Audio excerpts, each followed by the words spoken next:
Yeah, I got my payback for trying to work in the dark.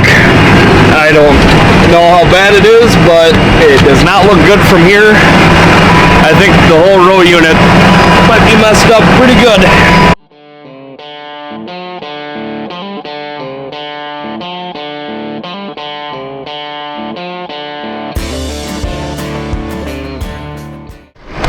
Alright, welcome back to another video. Tons of stuff going on today. Nick elected to not take the camera, little turd. Anyway, he's overplanting the second big field we call Dad's. Rock picker can't make it tonight after school, so now I'm taking his shift. I've never run this thing ever. I've driven the Magnum a few times, but I've never run the rock picker. But whatever, I'll figure it out. Fertilizer's being spread on Grandma's. Fertilizer's being spread on R80. Tillage finished up this morning on the one piece that Nick's planting now. As soon as fertilizer's done, he's coming back out, and he's going to try to hammer out at least another 120 tonight. So it's, yeah, getting late in the day, but lots going on, and hopefully we can keep making progress. We got today, the rest of tonight, and one more big day before rain and rain and rain. So let's see how this goes.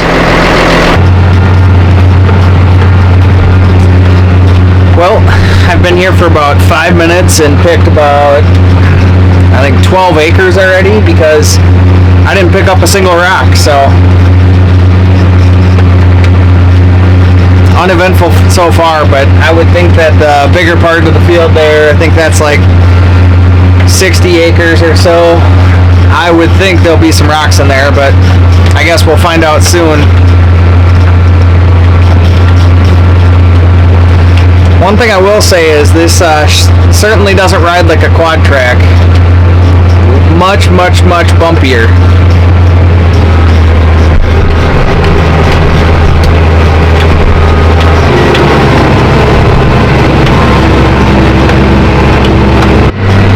Well, still no rocks, but a little bit ago the gas light was on, so I just went up a big hill and it shut off, so there must be some fuel in there yet. I'm sure not driving back to the farm. I've only got like probably 30 acres left in this field. We're only 3 miles away from fuel, but I definitely don't want to drive back unless that thing gets really, really low. So I guess we're gonna roll the dice on the fuel situation. There we go. Back on. And I've got this much left here to the fence line, so about 100 yards over there, maybe, not even. So, oh, and I do have the front 5 acres over there beyond those trees, but I'm pretty sure we can make it.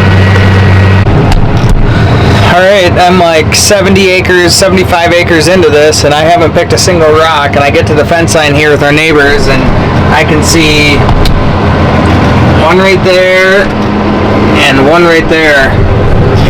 Wonder if they'll mind if I jumped over there and picked those just to say I did something. Maybe next time. So Nick specifically told me to only pick the rocks that are on top, but I knew about this rock that's been down here for years, so I couldn't resist. So I used the bucket, I got it up on top, so technically it's on top now, so I can use the rock picker. And if he doesn't watch the video, then he'll never find out. So it's looking a lot like I'm gonna end up picking one rock on this whole 80 acres, which is fine.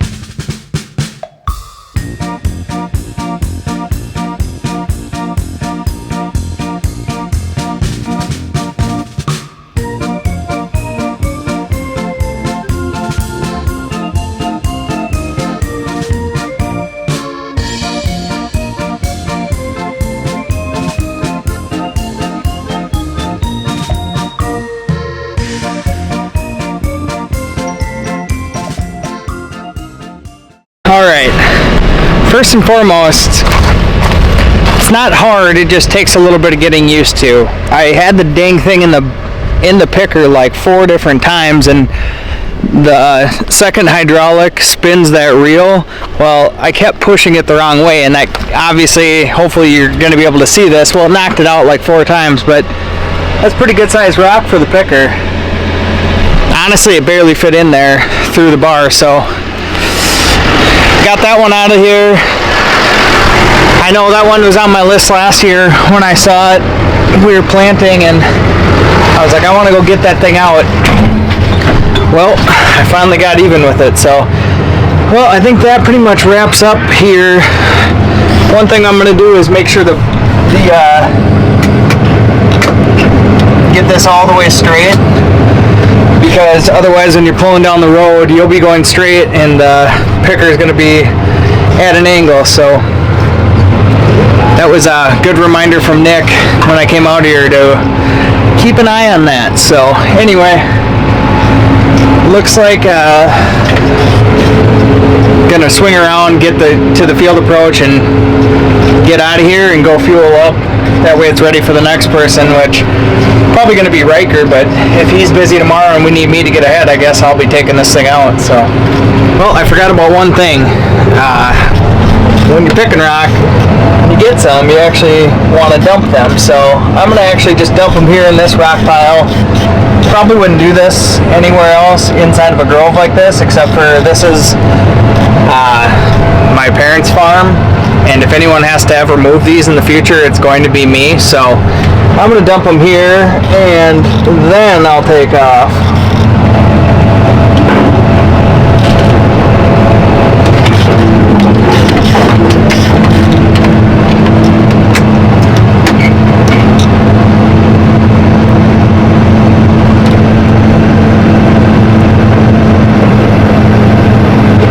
Dang it. My wife called me and I wasn't paying attention and I drove right past where I wanted to go to get fuel. So I accidentally drove to the farm, the home farm, and not what we call Grandpa's farm, but got turned around and now I'm heading to get fuel. Alright, we got to the old 7-Eleven here. Fuel only, no snacks, nothing. It was definitely really, really empty. I looked in there before I started and she was bone dry almost. Probably had a couple gallons left is all. So good thing that was only an 80-acre field, and I guess next time I should look at the gauge before I take off from home. I'm gonna bring this back to the home farm and grab my truck, and then I'm gonna come over, hop up there for a second, chat with him and see what time he thinks he's going to want to refill, see what he wants for dinner tonight. Probably bring him out dinner again, and we'll go from there, I guess. Earlier today, the tillage guy, Gary, he told me that in this field that they got buried the fertilizer spreader in yesterday, he found an intake out here and tilled around it, and over there is where they got stuck, right there, a couple 100 yards tops, and then he just left this little patch about the size of a truck, I guess, and what do you know? We've got a tile intake. So I grabbed a flag out of the shop and I'll flag this so that when it's dark later, Nick doesn't pound this with the planter.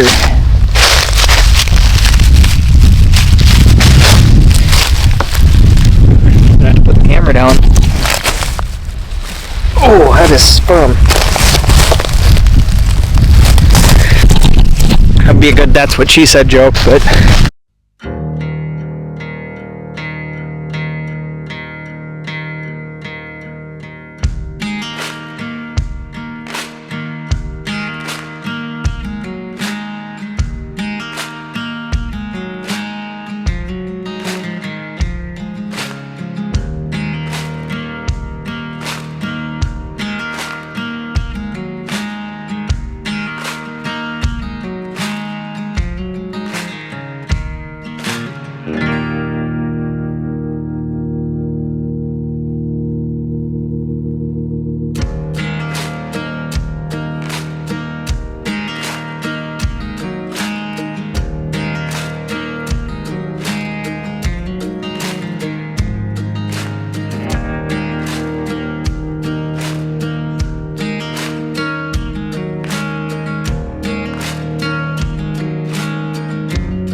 It's about, what? I think it's about 9 o'clock almost, dark. We're out here on Dad's. Got about a little over half planted, I suppose, because he's got all the headlands in and the other half of the field. We can see this is like legitimately miles away. You can see that glow there. They're burning. It's another controlled burn. I mean, I bet you that's possibly 8 to 10 miles away and we can see the glow. Must be some pretty dense cover to be putting off a glow like that, so pretty wild. So anyway, I've got Nick's farm car. I've got a trailer hooked up to my truck. I don't know why it looks so light in this, but it's definitely not light out. I'm gonna fire this baby up. We're gonna drive it to the next approach, and I'm gonna get back in and ride for a little bit. What we're hoping is we get a gauge on where we're at with seed and can get that thing loaded for tonight.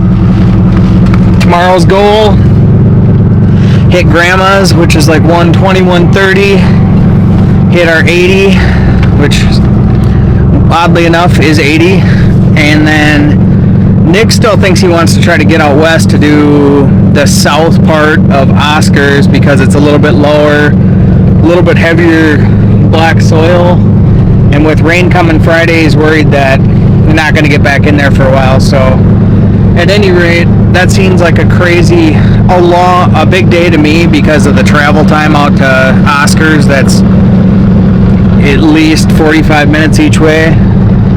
But worst case scenario, even if we, not even worst case, but if we finish the lighter end of that, which would be Grandma's on the 80, we're going to be sitting with about less than 200 acres left of corn, and we can finish that up when it dries out, hopefully. So should, with any luck at all, be done with corn 10 days before we started it last year. So it's pretty sweet.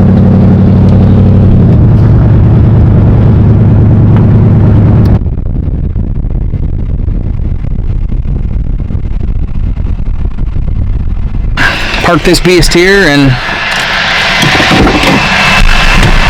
I love the lights on this thing, the old push knob.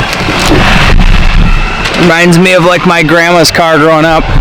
She had an old Cadillac Boat in like pristine condition, mint green, and I vividly remember it being just like that.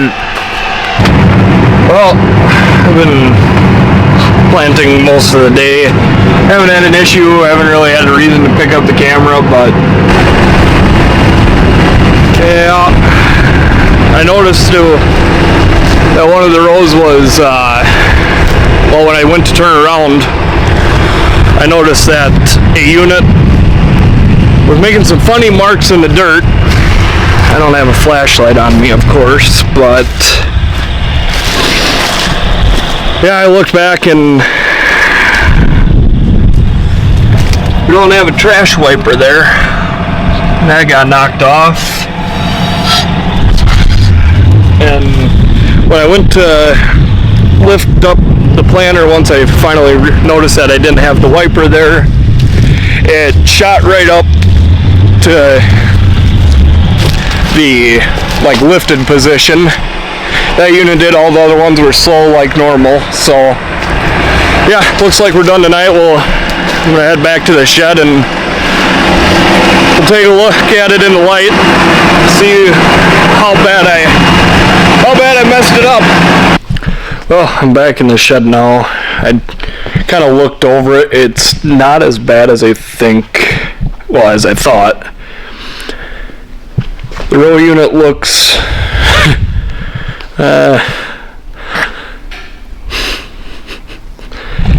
so what I just realized, I don't think that's supposed to be straight because it's after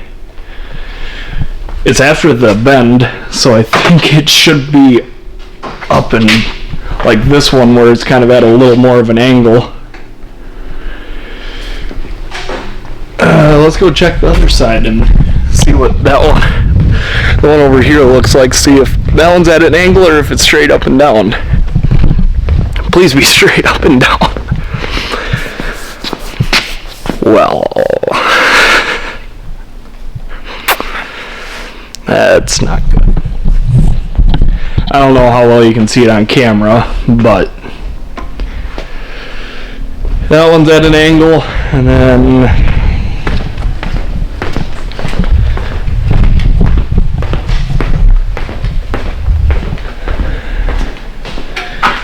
that one's straight up and down. Let's. Oh no! That's why.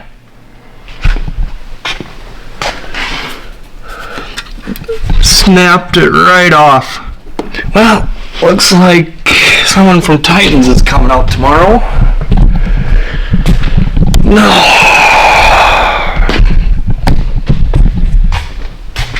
Of course. Oh my God. Yeah, I hit this part of the disc, hit the rock too. Can't really see it on camera, but that's a good gouge out of it. Pushed this gauge wheel into the disc. Took the trash whippers right off at the bearing.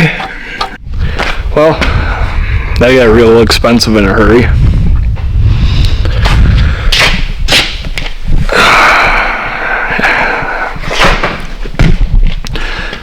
At least it's, by the looks of it, it's just that bracket or whatever you want to call it, but yeah.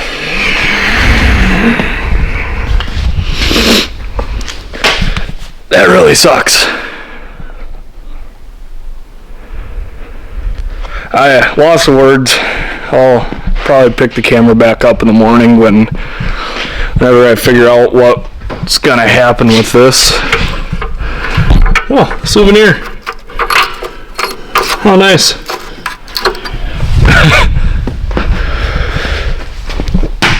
Yep, that's enough for tonight.